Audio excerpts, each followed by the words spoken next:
আষাঢ় মাস মানেই যেখানে মেঘ সেখানে বৃষ্টি, কখনো রোদ কখনো বৃষ্টি, মানে এই বৃষ্টি এই রোদ, এরকম একটা কন্ডিশন। তারই মধ্যে কিছুদিন আগে তোমাদেরকে একটা ভিডিওতে দেখিয়েছিলাম না, আমাদের ড্রাগন ফল গাছের কড়ি এসেছে, সেই ফুলগুলো কাল ফুটেছে।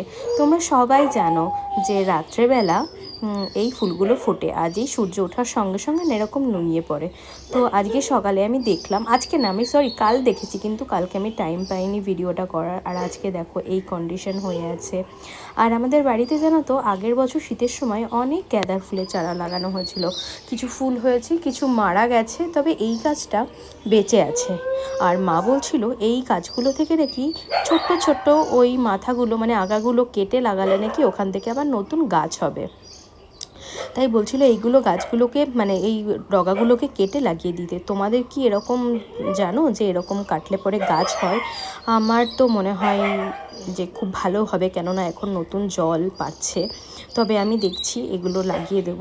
তো তোমাদের ভিডিওটি কেমন লাগলো অবশ্যই জানিও, ভালো লাগলে লাইক করে।